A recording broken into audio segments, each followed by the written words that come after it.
I knew the moment Michael told me his mother had invited us for dinner that it wasn't a gesture of kindness, but a test.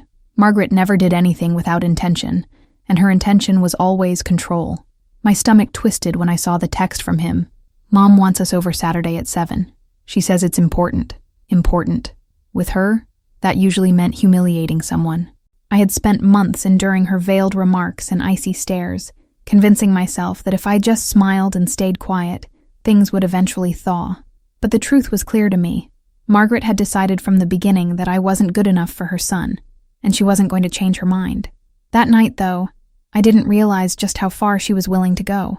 The days leading up to that dinner felt like a countdown to something inevitable, though I couldn't put my finger on it. Michael tried to reassure me, holding my hand, kissing my forehead, telling me that his mother just needed time to adjust. But adjust to what?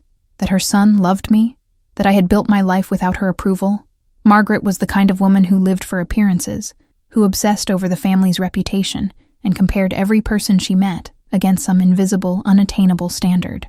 I had grown up working 2 jobs, studying late into the night, pulling myself out of the chaos of a broken home, and for that, instead of admiration, I earned her disdain.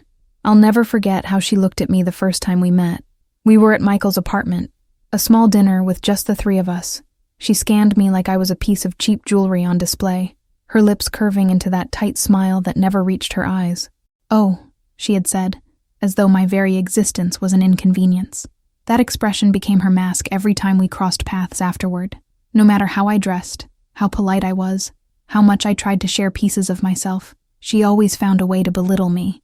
If she couldn't attack me directly, she'd lace her words with sarcasm or use silence as a weapon. And now, she was hosting me in her own house, on her terms. When Michael and I arrived, the house gleamed with the kind of cold elegance that only money could maintain. Chandeliers sparkled overhead, the scent of polished wood filled the air, and a long table stretched across the dining room like a battlefield waiting for its soldiers. Margaret greeted us at the door with her usual performance, a kiss on her son's cheek, a glance at me that lingered just a second too long, as if calculating my worth in dollars. "Ashley," she said smoothly, her tone polite but sharp, "you look simple tonight." It wasn't what she said, but how she said it. Like my careful choice of a modest dress was a mistake she wanted the whole world to notice. I smiled tightly, determined not to give her satisfaction. But inside, the words burrowed deep, reopening old wounds of never being enough. My life had been one long fight to prove myself, to teachers who doubted me, to bosses who underestimated me, to relatives who thought I'd never rise above the chaos of my childhood. Margaret embodied every voice that had ever whispered I didn't belong, except she shouted it with polished cruelty. Still, I walked inside, holding Michael's hand like it was my anchor, telling myself I was strong, that I could endure one dinner. After all, wasn't that what love demanded? That we endure, that we fight? The other guests began arriving soon after. Michael's father, Richard, was already seated in the living room, sipping a glass of whiskey and staring into the fireplace with the hollow look of a man who had learned long ago to keep quiet. He offered me a small nod, almost apologetic, as if he knew what his wife was capable of, but lacked the strength or the will to confront her. Then came Michael's cousins, 2 polished women in pearls, who took their seats with polite small talk, careful not to interrupt the undercurrent of tension. Everyone smiled, but no one's smile was real. The air itself seemed to hum with something unsaid. I tried to focus on Michael, on the warmth of his touch against my hand, the way his thumb traced small circles over my skin, as if reminding me he was on my side. But the unease grew with each minute, the silence between words heavy, like everyone was waiting for something to happen. Margaret flitted around the room like a queen, adjusting place settings, offering wine, ensuring everything looked perfect. It was her stage, and we were her unwilling audience. I could almost hear her thoughts. This was her chance to expose me, to show everyone I didn't belong in her family. Dinner was served, each plate a masterpiece of presentation. Margaret prided herself on appearances, and tonight she had outdone herself. Silverware gleamed, the wine was exquisite, and the table sparkled with crystal glasses. But beneath the beauty, I felt the sharpness of her intentions. Every word, every gesture carried weight, and I knew it was only a matter of time before she struck. The question wasn't if she would, but when. I sat with my heart pounding, rehearsing in my head the ways I could respond, promising myself I wouldn't break no matter what she said. And yet, nothing could have prepared me for the words that finally came, words that would slice through me like a blade and change the course of the night forever. As I lifted my fork, Margaret leaned back in her chair, her eyes fixed on me with the kind of cruel delight that only comes from years of practiced malice. She opened her mouth, and I felt the room tighten, everyone's attention snapping to her. That was the moment I realized. This dinner wasn't just a family gathering. It was an ambush. Margaret's voice sliced through the chatter like a blade. "Michael," she said sweetly, her eyes never leaving mine.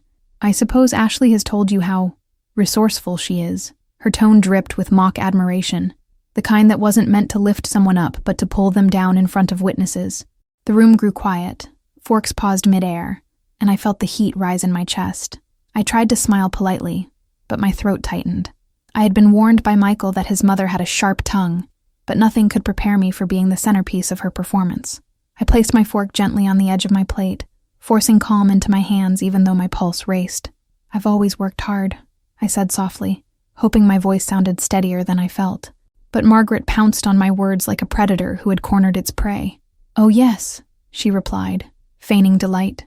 "Hard work is very admirable. It's such a shame when all that effort still leaves certain people struggling to keep up appearances." Her eyes flicked to my dress, then to my modest jewelry, and I could feel the unspoken comparison she was making between me and the pearl-clad cousins sitting across the table. Michael shifted uncomfortably, clearing his throat. "Mom," he warned, his tone low but firm. He reached for my hand under the table, his thumb pressing against my palm in silent reassurance. But Margaret ignored him completely, her lips curving into that polished smile she wore like armor. "Darling," she continued, directing her words at me now, "it must be exhausting, pretending to fit into a world that doesn't quite match where you came from." The silence that followed was suffocating, each second stretching like an eternity. My heart hammered in my chest, but I refused to look away. I had spent my entire life fighting for a seat at tables where people didn't think I belonged. Growing up, my mother worked double shifts just to keep food on the table, and I wore hand-me-down clothes from neighbors while kids at school mocked me. Those memories weren't sources of shame to me. They were proof of my strength, but Margaret was determined to twist them into weapons. Her words dragged me back to those painful days, as if all the progress I had made, college, career, self-respect, meant nothing in the face of her disdain. Richard, Michael's father, finally broke the silence with a forced laugh. "Now, Margaret," he said, raising his glass, "let's not turn dinner into a courtroom." His voice was weary, tired in a way that made me wonder how many times he had tried, and failed, to rein in his wife's cruelty.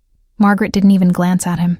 "I'm only stating the obvious," she said, her tone calm, but her eyes burned with satisfaction. It wasn't about conversation.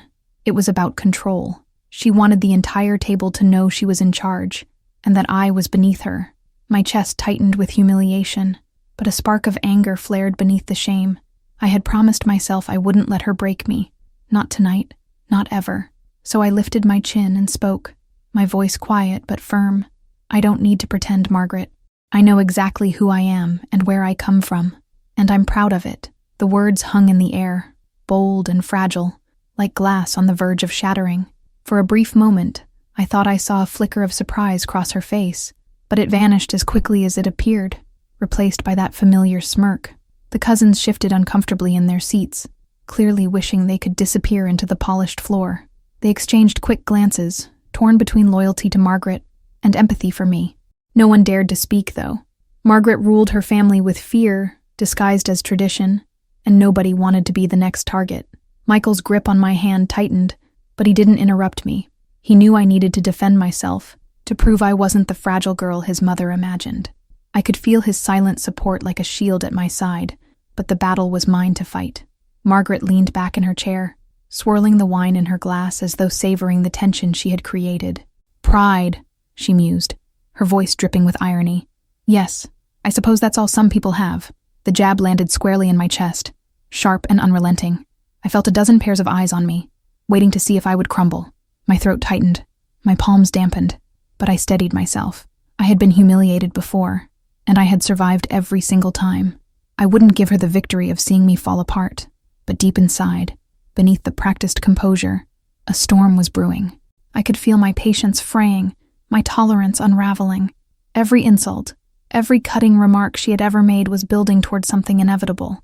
What Margaret didn't know, what no one at that table knew, was that I carried a secret, one powerful enough to shatter the glass house she lived in. And as I looked into her smug eyes that night, I began to wonder if maybe, just maybe, it was time to break the silence. Margaret didn't stop after her cruel insinuations. She thrived on the discomfort of others, feeding on silence as though it were applause. "Tell me, Ashley," she said suddenly, tilting her head in mock curiosity. "What exactly do you do? Michael mentioned you work, but surely it's not anything too demanding." Her tone implied that whatever I answered would never be enough. I straightened my back and smiled tightly, unwilling to let her see the sting. "I'm a project manager at an architectural firm," I replied. But Margaret's smirk only deepened. "Oh," she said, her voice dripping with false sweetness. "So you organize the work of others. How cute." The word cute burned. It wasn't a compliment. It was a dismissal, a deliberate attempt to reduce years of hard work and perseverance into something trivial. Michael shifted in his chair again, his jaw tightening. "Mom, that's enough," he said sharply, but she only waved a hand, as though brushing away an annoying fly. "I'm only curious," she insisted. "It's important for a man like Michael to have a partner who can keep up, don't you think?" She glanced around the table, waiting for someone to agree with her, but the cousins avoided her gaze, and Richard focused on his wine glass as though it contained all the answers. I wanted to breathe, to calm myself, but Margaret wasn't finished. "You know," she continued, lowering her voice conspiratorially as though she were sharing a secret, "when I first heard Michael was dating someone, I imagined a girl with a background similar to ours, someone polished, from a good family. It was surprising, to say the least, when I met you." Her words were like knives disguised as silk ribbons, cutting deep while pretending to be observations. My chest tightened, the humiliation nearly unbearable, but beneath it burned something far stronger: rage. Growing up, I had always been underestimated. Teachers assumed I'd never make it to college. Neighbors whispered that girls like me were destined to repeat cycles of poverty, and employers questioned if I could handle responsibility. Every single time, I had proved them wrong. But here, in this opulent dining room filled with chandeliers and crystal glasses, Margaret wanted to strip away all I had earned and reduce me to the little girl who wore secondhand shoes. It wasn't just cruelty, it was a challenge, a reminder that she thought she held the power to define who I was. Michael finally slammed his hand against the table, the silverware rattling from the force. "Stop it, Mom," he snapped, his voice louder than I had ever heard it. His eyes burned with anger, but Margaret didn't flinch. She leaned back, her smile sharp as broken glass. "Defending her already?" she asked, her tone dripping with mockery. "That's sweet, Michael. Truly. But love can blind even the best of men." Her words weren't just aimed at me now. They were aimed at him, at us, at everything we were building together. She wanted to plant seeds of doubt, to poison what we had before it could fully bloom. For the first time that evening, I saw cracks in the perfect facade Margaret wore. Her smile faltered for a split second when she realized Michael wasn't quietly enduring her remarks anymore. It was subtle, but it was there, a flicker of fear, quickly hidden beneath her usual bravado. And in that fleeting moment, I understood something I hadn't before. Her cruelty wasn't born of strength. It was born of insecurity, of desperation to keep control over a family that was slipping from her grasp. The realization sparked something inside me. Maybe she wasn't as untouchable as she wanted everyone to believe. Still, her attacks continued, relentless as waves crashing against a cliff. "Ashley, dear," she said suddenly, her voice turning cold, "I only worry for Michael. He's always been generous, always giving more than he receives. I would hate to see him taken advantage of." The implication was clear. She was calling me a gold digger, a parasite feeding off her son. The words struck the air like thunder, and the cousins gasped softly, finally unable to mask their discomfort. My cheeks burned, my stomach twisted, but I met her eyes and refused to look away. There it was, the accusation she had been circling all evening, finally spoken out loud. My hands trembled slightly in my lap, but not from shame. No, from fury. I had given Michael nothing but love, support, and partnership. If she thought she could erase that with one venomous label, she was mistaken. I could feel the weight of every pair of eyes at the table pressing down on me, waiting to see how I would respond. This was no longer a battle of snide remarks. This was war, and Margaret had just drawn the first blood openly. Inside me, the storm grew louder. I could almost feel the secret I carried thrumming in my veins, begging to be unleashed. For months, I had kept it locked away, not out of fear but out of respect, for Michael, for the delicate balance of family peace. But Margaret was pushing me closer to the edge, closer to a truth that would dismantle the perfect mask she wore in front of everyone. And as I sat there, watching her revel in her imagined victory, I made a silent promise to myself. If she went one step further, I would destroy her with the truth she thought no one knew. The silence after Margaret's accusation was heavy, suffocating, like the pause before a storm unleashes its fury. I could feel every eye fixed on me, some wide with pity, others narrowed with curiosity, all waiting to see how I would respond. My fork hovered mid-air, forgotten, as my pulse pounded in my ears. This was what Margaret wanted, to corner me, to make me falter under her calculated cruelty. She had chosen her moment carefully, knowing that surrounded by her family I would either break or prove myself unworthy of Michael in her eyes. But what she didn't realize was that the fire in me had been forged long before this dinner. Michael's hand found mine under the table, warm and steady, grounding me in a way I desperately needed.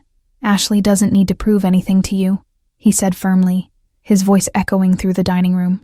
Yet even as he defended me, I could see the gleam of triumph in Margaret's eyes. She wasn't just attacking me, she was testing him, testing the strength of his loyalty. To her, I wasn't a person, but a threat to the power she had held over her son, his entire life, and the more he stood by me, the more determined she became to crush me. "Michael, you've always been kind-hearted," Margaret said with a sigh that was dripping with false sorrow. "But kindness can be mistaken for weakness. You think she loves you, but how can you be sure it isn't your name, your future, your stability she's after? Love, real love, isn't proven by words. It's proven by sacrifice. And I've yet to see her sacrifice anything for you." Her eyes locked on mine, sharp and unyielding. It wasn't a question. It was a public execution. The cousins shifted in their seats, exchanging nervous glances, and even Richard seemed uncomfortable now, his gaze darting between Margaret and me. I wanted to scream, to slam my hands on the table and tell them all what kind of woman sat before them. But instead, I breathed deeply, forcing calm into my trembling body. Because I knew something Margaret didn't. Her empire of control was built on lies, lies that I could expose at any moment. And the thought of that truth spilling into the air electrified me, filling me with both dread and delicious anticipation. I remembered the night I had discovered her secret, the night everything I thought I knew about Margaret shattered. It wasn't intentional. I had stumbled across it while trying to help Michael with an old family matter. But once I saw the letters tucked away in a drawer, once I read the words laced with passion and betrayal, I understood why Margaret hated me. Because I was a threat, not only to her control, but to the facade of perfection she had built. If I spoke those words aloud, her kingdom would crumble before her very eyes. And yet, I hesitated. Revealing the truth would scorch the earth we all stood on, turning this already tense dinner into a battlefield none of us could escape. Michael didn't know. He had no idea what his mother had done, what secret she carried like a serpent coiled around her heart. If I revealed it, it wouldn't just destroy Margaret, it would destroy him too. Because the betrayal wasn't only against her husband, it was against the very foundation of their family. My chest tightened with the weight of that knowledge. Could I really unleash such devastation? Margaret leaned forward, her lips curving into that infuriating smile she wore like armor. "You see, Ashley," she said softly, so only I could hear but loud enough for the others to sense venom in her tone. "You'll never truly belong here. You're an outsider, and Michael deserves better." Her words weren't just cruel, they were final, a verdict passed down like a sentence. And that was when I realized she would never stop. Not until I was broken. Not until she had won. My hands clenched in my lap, nails digging into my palms. I could feel the secret pressing against my lips, begging to be spoken, trembling on the edge of revelation. The room blurred for a moment as tears threatened to spill, not from weakness, but from the sheer force of holding myself together. Margaret thought she had won, that she had cornered me into silence. But she didn't know the truth. I had the power to burn her carefully constructed world to ash, and the temptation to do so grew stronger with every breath. As the servants began clearing the plates, the clatter of silverware filling the silence Margaret had created.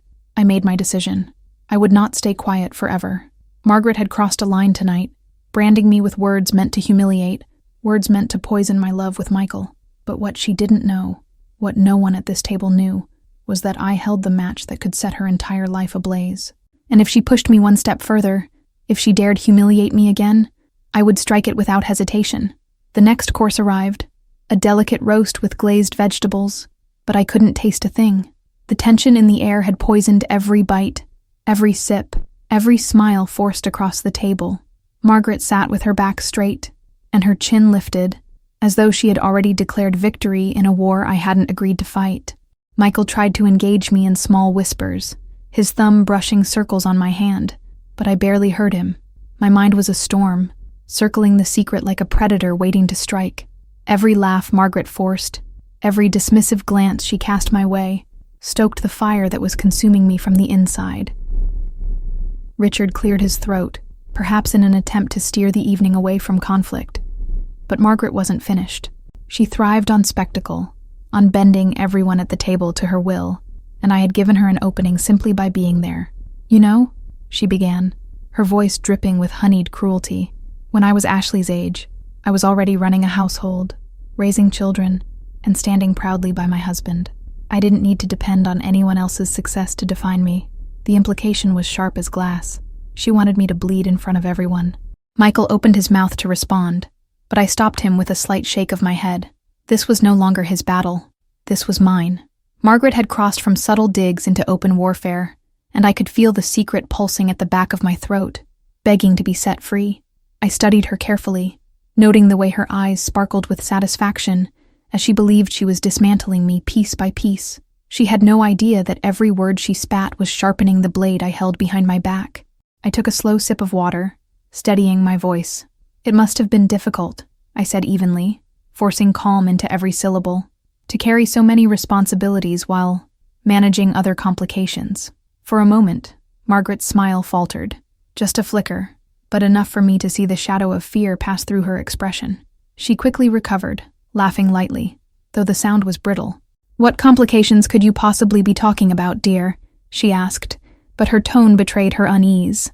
The others at the table shifted again, sensing the undercurrent, but not understanding its weight. Richard frowned, his brow furrowed as if something distant but dangerous had stirred in his memory. Michael looked at me, confusion and concern in his eyes, but I held his gaze with quiet strength. I wanted him to trust me, even if the ground beneath us was about to split apart. I wanted him to know that everything I did, everything I was about to do, was because I loved him too deeply to let Margaret's poison continue unchecked. "Complications," I repeated softly, leaning forward just enough that Margaret could feel the sting of the word. The kind of secrets that can tear a family apart if they ever see the light of day. I let the words hang there, heavy, loaded with unspoken truth. For the first time that evening, Margaret looked shaken.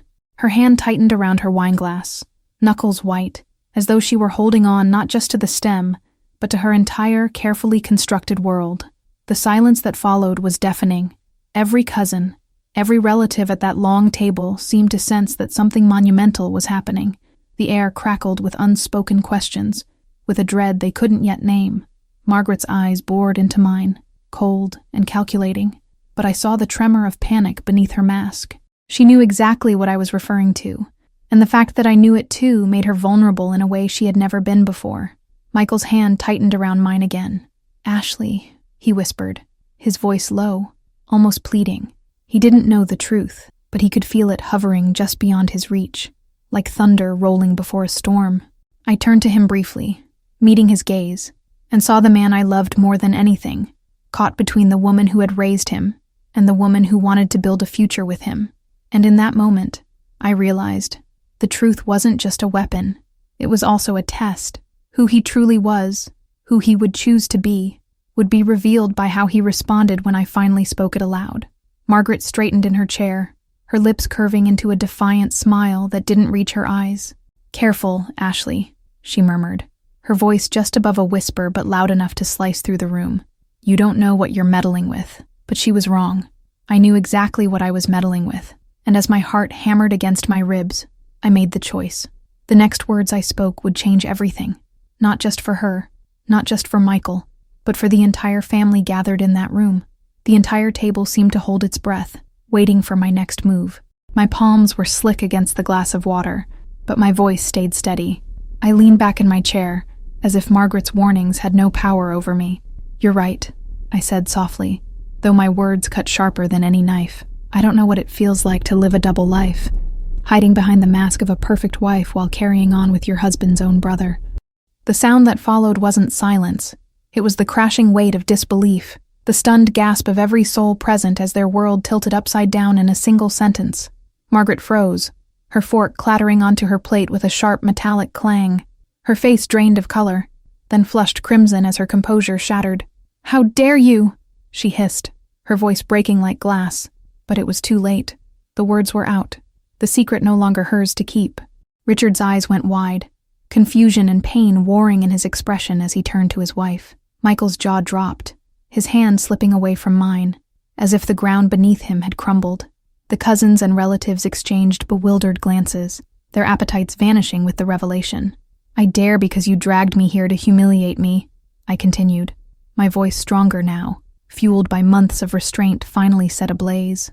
"You called me names, belittled me, tried to make me feel unworthy of Michael, all while you carried a secret that would destroy this family if it ever surfaced. Don't you dare talk to me about respect, Margaret. You forfeited that long ago." My words rang across the table like gunfire, and for once, she had no shield to hide behind. Richard pushed back his chair, his breathing uneven, his hand trembling as it gripped the table's edge. "Margaret," he whispered, his voice raw, "tell me she's lying. Tell me this isn't true." The anguish in his eyes made my chest ache, because in that moment, I realized that though I had meant to expose Margaret, I had also wounded a man who had never harmed me. Margaret's lips parted, but no denial came. Instead, a tear slipped down her cheek, and that silence spoke louder than any confession ever could. Michael's face turned pale, his fists clenched at his sides. "My uncle," he muttered, almost to himself, before his voice rose in disbelief. "All these years? All those family gatherings? Was it all just a lie?" He turned to his mother, his voice breaking. "You destroyed everything, Mom. You destroyed us." The raw pain in his tone twisted my insides, and I wanted to reach for him, but I knew he needed to face the truth on his own terms. Margaret finally found her voice, trembling, desperate. "It was a mistake. I was lonely. Richard worked long hours, and your brother, he was there. I never wanted it to mean anything." Her words spilled out like poison disguised as apology, but no one at the table looked convinced. Every eye was fixed on her with judgment, disappointment, or shock. The image of Margaret as the flawless matriarch had crumbled, replaced by the truth she had spent decades burying. Richard's fists slammed onto the table, making the silverware jump. "A mistake?" he roared, his grief turning into rage. "You betrayed me with my own brother. You let me build a life, a family, while you laughed behind my back." His voice cracked as he turned away, unable to even look at her. The room was thick with devastation, with the kind of silence that comes after a storm when all that remains is wreckage. I sat there, my chest tight, wondering if I had gone too far. The satisfaction of striking back at Margaret was gone, replaced by the heavy weight of the destruction I had unleashed. Yes, she had earned it, but in exposing her, I had also torn open wounds that would scar everyone present. My heart ached for Michael, caught between anger and heartbreak, and for Richard, whose world had just been obliterated by a truth he had never imagined. For the first time that night, I felt the magnitude of what I had done. Margaret, sobbing now, reached across the table for her son, but Michael recoiled as though her touch burned him. "Don't!" he snapped, his voice raw with pain. "Don't you dare!" His eyes flicked to me, full of confusion, betrayal, and something I couldn't yet name. The love that had carried us here felt suddenly fragile, like a thread stretched too thin, and as I sat there, surrounded by the shattered pieces of a family, I knew nothing would ever be the same. Michael's eyes bore into mine with a storm of emotions I had never seen before. The man who once held me with unwavering love now looked at me as though I were both his savior and his betrayer. "How did you know?" he asked, his voice low, trembling with rage and disbelief. His words weren't a question. They were an accusation. demanding an explanation that could either save me or break me. I opened my mouth, but for a moment, no sound came out. The truth I carried weighed heavily on my chest, choking me. Everyone at the table turned toward me, waiting for my confession, their curiosity sharpening the silence into a blade that pressed against my throat. "I never wanted to tell you like this," I whispered, my voice trembling, but gaining strength as I spoke. "Months ago, I found a letter, hidden in your mother's study. It wasn't addressed to your father. It was from your uncle, and it was clear. They had been together and not just once." I watched Michael's expression shift from fury to devastation, as if every word I said cracked another piece of his soul. His shoulders slumped, and his hands shook as he ran them over his face, trying to shield himself from the truth he couldn't bear to hear. Margaret gasped, her face draining of color once more. "You went through my things," she spat, her tone venomous, but I met her gaze with defiance, unwilling to be cowed. "I didn't have to look far, Margaret. You left it behind like a ghost haunting your past. Maybe part of you wanted it to be found." She flinched as though I had struck her, and I could see the cracks in her mask deepening. She was no longer the flawless matriarch she pretended to be. She was human, flawed, and caught in her own web of lies. Richard sat stiffly at the head of the table, his breathing ragged, his hands gripping the arms of his chair so tightly his knuckles turned white.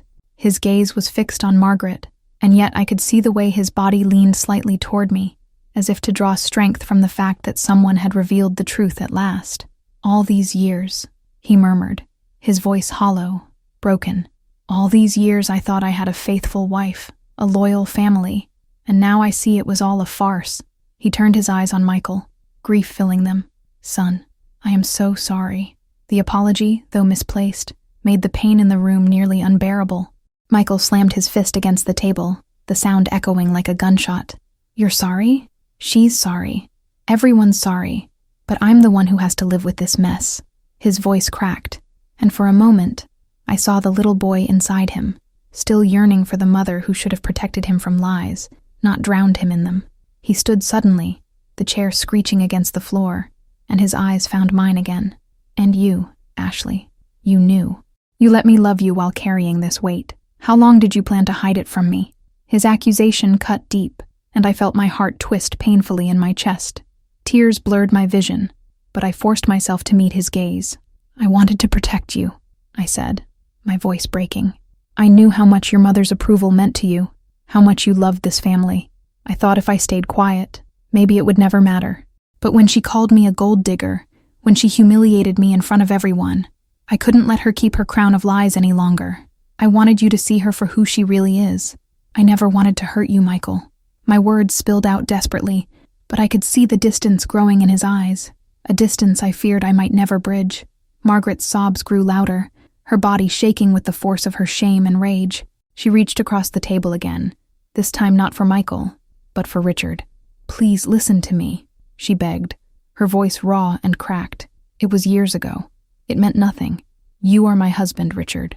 My only love." But Richard didn't move. His eyes stared past her, hollow, as though the woman before him had ceased to exist. The family looked on, some whispering in shock, others frozen in silence, while the air thickened with the weight of broken trust. Michael turned and began to pace, his movements frantic, his hands tugging at his hair as though trying to pull the chaos out of his mind. "All my life," he muttered, "you told me to value honesty, to respect family, to protect the people we love, and all along, you were lying to Dad, to me, to everyone. How am I supposed to believe in anything anymore?" His words sliced through the room, leaving even Margaret speechless. He looked so lost, so broken, that I longed to gather him into my arms, to remind him that not everyone would betray him, but he wouldn't let me near, not yet. And then, Richard stood. His chair scraped the floor as he rose with the strength of a man who had made a decision. His eyes met mine for a fleeting moment, and I felt the heaviness of what he was about to do. He turned to Margaret, his voice low but firm. "It's over," he said. "Whatever we had, whatever we built, it's gone. You destroyed it. You destroyed me." Margaret gasped as if struck, her sobs turning into a wail of despair, but Richard didn't falter. With deliberate steps, he walked out of the dining room, leaving the shattered remains of his family in his wake. And in that silence, I realized that the battle wasn't over. It had only just begun. Michael stood frozen in the middle of the dining room, his fists clenched at his sides, his breathing uneven, like a man caught between drowning and clawing for air. His eyes darted between me and his mother, as though he were searching for some anchor in the chaos, but finding none. The silence in the room pressed down on him, on all of us, until even the sound of a fork clinking against a plate would have been deafening. Finally, he spoke, his voice hoarse and jagged. "I don't know who to believe anymore. I don't know who any of you are." His words fell heavy, cutting into the already fragile air, and I felt them pierce me like knives. Margaret reached for him, her manicured hand trembling for the first time in her life, the illusion of perfect composure finally unraveling. "Michael, please," she whispered, desperation cracking her once commanding tone. "You're my son. You know me. You know I would never. I couldn't." Her words faltered, dissolving into sobs as she realized that no defense could undo what had been laid bare. For years she had controlled every narrative, but now she was powerless, reduced to begging her son to see her as she wanted to be seen. It was a sight both pitiful and cruel. I longed to step forward, to reach for Michael's hand, and remind him that love was still within his grasp, that not everyone around him was lying. But I held back, sensing that if I touched him now, he might recoil, his pain too raw to accept comfort. Instead, I said softly, "Michael, I never wanted to keep this from you. I thought silence would protect you, but I see now it only made everything worse. Please, don't let her mistakes destroy who you are. You're stronger than this." My voice trembled, but I meant every word, praying they might seep into his fractured heart. He turned to me then, his eyes glistening with unshed tears, the torment of betrayal etched deeply into his face. "Stronger?" he repeated, almost mocking. "How can I be strong when my whole life has been built on lies? She lied. You lied. And now I'm supposed to just, what? Pretend it doesn't matter? Pretend it's not killing me inside?" His voice rose with every word until he was nearly shouting, his anguish echoing in the walls that had witnessed decades of family secrets. My heart ached, knowing that his anger was as much at himself as it was at me. Margaret collapsed into her chair, her sobs breaking the brittle mask she had always worn. For years she had been the iron hand, the elegant hostess, the woman who could not be touched by scandal, and now she looked like a fragile shell, clinging to a dignity that had long since slipped through her fingers.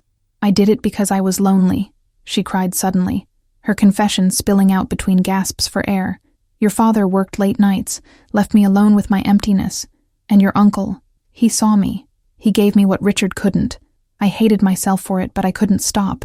I am not proud, Michael, but I am still your mother." Her honesty was both shocking and devastating, a wound laid bare at last. Michael recoiled, his face twisting with disgust. "Don't you dare use that word as a shield," he snapped, his voice trembling. "A mother protects her family. She doesn't betray them. You destroyed Dad. You destroyed me. And now you want me to forgive you because you were lonely?"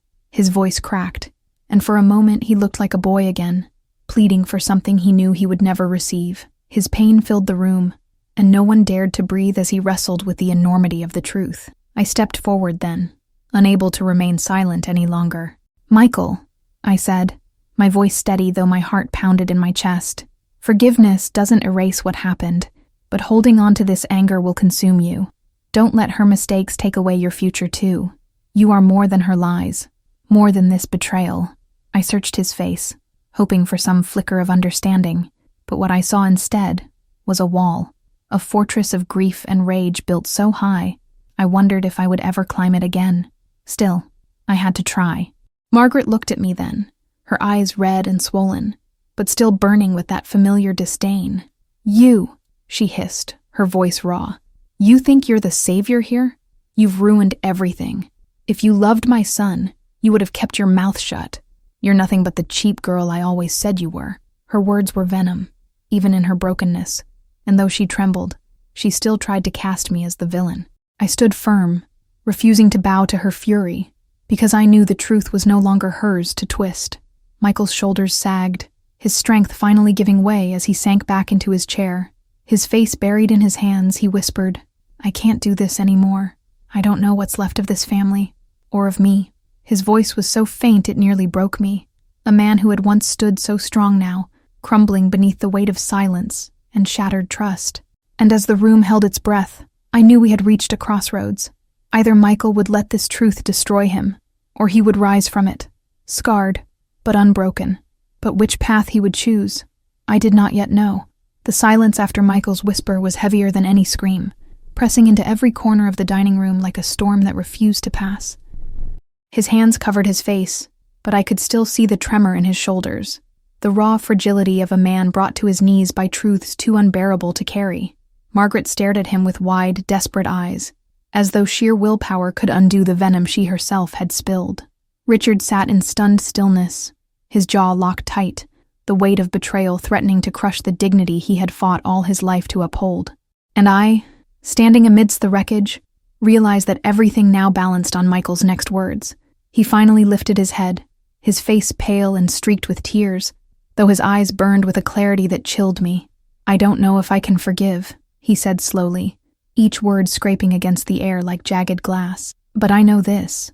I can't keep living in a house built on lies. I won't." His gaze shifted to Margaret, pinning her with a fire that left no room for misinterpretation.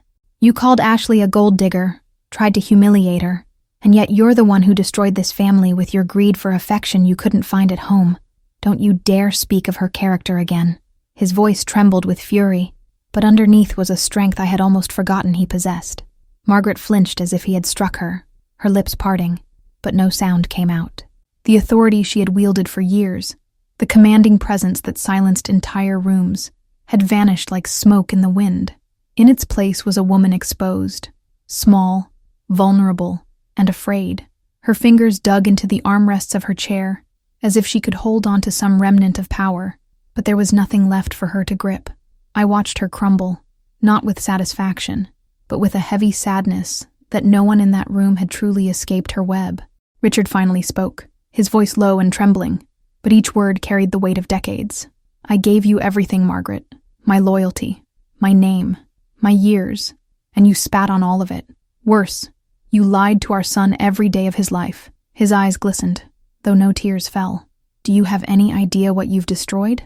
Margaret shook her head violently, as if refusing to let the truth solidify in her own mind, but her silence was louder than any denial. For once, she had no clever retort, no sharp defense. Michael looked at his father, and I saw in that glance a mixture of pity and fury, a son who wanted to protect, but also condemn.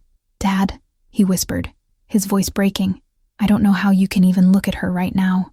Richard's jaw clenched, and I could see his entire being straining against years of restraint. "I'm looking," he answered simply, "because I need to remember who she truly is. Not the mask, not the mother or wife she pretended to be, but the woman who chose to tear apart her family for selfishness." His words cut through the room, and Margaret shrank further into herself. I stepped closer to Michael, carefully, as if approaching a wounded animal, knowing he could lash out at any moment. "You don't have to decide everything tonight," I whispered, though my voice carried in the silence. "What matters is that you see the truth for what it is, that you know I never wanted to hurt you. I only wanted to set you free from a cage you didn't even know you were in." My heart pounded, terrified he would push me away again, but he didn't move. His breathing steadied, just slightly, and I dared to believe my words had reached him. Margaret suddenly rose, unsteady on her feet, but her pride forcing her upright even as her body betrayed her. "You think you're all so righteous," she spat, her voice hoarse from crying. "But you don't understand what it means to be trapped, to live unloved for years while pretending to be the perfect wife and mother. You think I'm the only one with secrets? Look harder at yourselves. None of you are saints." Her accusation hung in the air, toxic and desperate, but instead of regaining control, it only made her look more broken, her bitterness consuming her last shred of dignity. Michael shook his head, his expression both pained and resolute. "No, Mom, we're not saints. But we're not liars either, and that's the difference." His voice had a finality to it, like a door closing. For the first time that night, I felt hope flicker, not because everything was fixed, but because Michael was no longer lost in the haze of confusion. He had chosen to see, to face the truth, even if it destroyed him in the process. That was strength, the kind Margaret could never claim. As the room descended into a fragile, exhausted silence, I realized something vital. This was not just the breaking of Margaret's mask, but the rebirth of Michael's will. He had been crushed, yes, But in the shards of his pain, there was the glimmer of someone stronger emerging. And though the road ahead was uncertain, though our future as a couple hung by a thread, one thing was undeniable. Margaret's reign was over.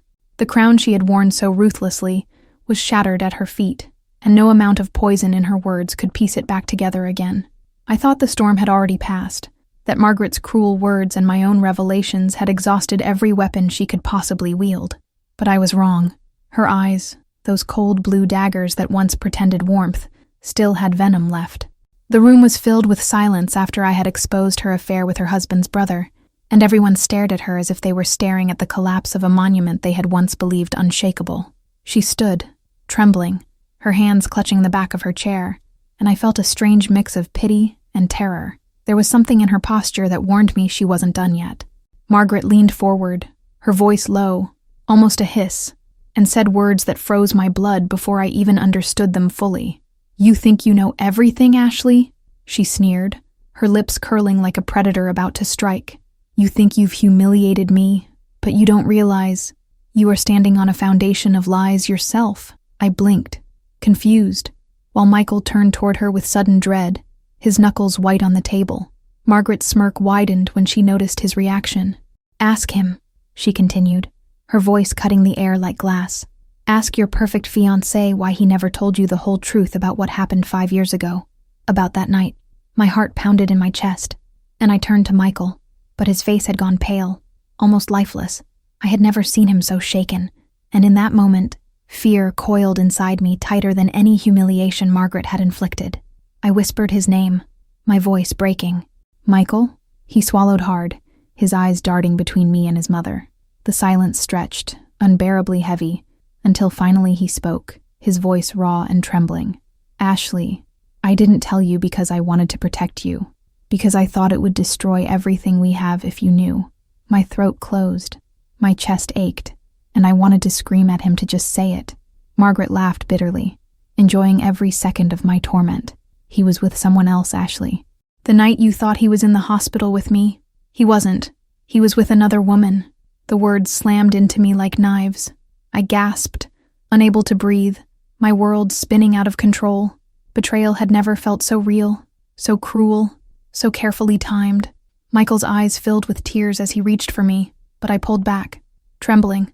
"It was a mistake," he pleaded, his voice cracking under the weight of desperation. "One night, just one night, and I regretted it the moment it happened. I never loved her. I only love you." The sound of his confession burned me alive.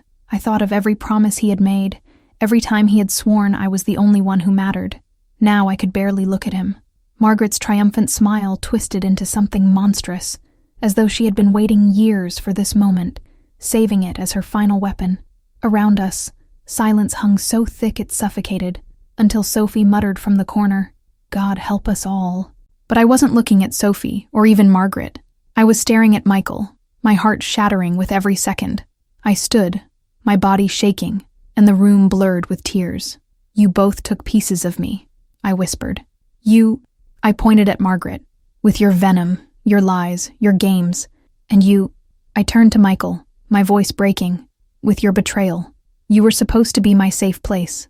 Michael collapsed into his chair, covering his face with his hands, his body trembling with silent sobs. Margaret smirked again, though her eyes glistened with something I couldn't quite name. Rage, maybe, or perhaps the emptiness of victory.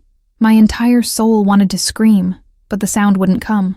Instead, I just stood there, a statue broken into shards, feeling the room press in on me like a coffin. I thought of the little girl I once was, the one who dreamed of love as salvation, and wondered if she had just died. Nathan, quiet Nathan, Michael's cousin, spoke suddenly, shattering the suffocating silence. "Enough," he growled, his voice steady, his jaw tight. "This ends now. Margaret, your poison has destroyed this family for decades, and Michael," his eyes shifted to my fiancé, full of contempt. "If you don't fight like hell to earn her trust back, then you don't deserve her." His words struck me like thunder, and for a moment, clarity pierced the fog of pain. I realized I wasn't powerless. For years I had been conditioned to endure humiliation, to absorb cruelty, but I was no longer that woman. I straightened my spine, wiped the tears from my face, and looked Margaret in the eye. "You don't get to win," I whispered. Not this time. Margaret's smirk faltered, just slightly, but I caught it. Her mask cracked, and for the first time, I saw the truth. Beneath all her arrogance, she was terrified. Terrified of being exposed, of losing control, of having nothing left. And maybe that was her punishment. Not my words, not my revelations, but the fact that everyone finally saw her as she really was. Small, bitter, broken. I turned to Michael, whose eyes begged for forgiveness. I couldn't give it to him then. Not yet. Maybe not ever. But I also knew my story didn't end in that room, under Margaret's shadow. My story was mine to write, and I wasn't going to let either of them steal it from me. So I walked away. I walked out of that suffocating house, past the whispers, past Michael's desperate calls, past Margaret's silent fury. The cold night air hit my face like salvation, and for the first time in years, I felt free. My heart was shattered. Yes, but it was still mine. And with every step I took into the darkness, I promised myself something unshakable. I would never again let anyone define my worth. Not my fiancé, not his mother, not anyone. My story had just begun, and it would be built not on lies, not on betrayal, but on my own strength. If you have stayed with me until the very end, if you walked with me through the wounds, the betrayals, and the courage it took to finally step away, then I want to thank you from the bottom of my heart. Telling this story has not been easy. It has been raw, painful, and heavy, but it has also been liberating. Because sometimes, speaking our truth out loud is the only way to take back the power that others tried to steal from us. And if my journey resonated with you, if at any moment you felt my fear, my anger, or my strength, then I ask you to stay connected with me. Subscribe to this channel, so you don't miss the stories that remind us we are not alone, even in the darkest nights. And if this story touched you, give it a like. It may seem small, but it means everything to me, because it tells me my voice reached you. Thank you for listening, for sharing this moment with me. Until next time, stay strong, stay true, and never let anyone take away your worth.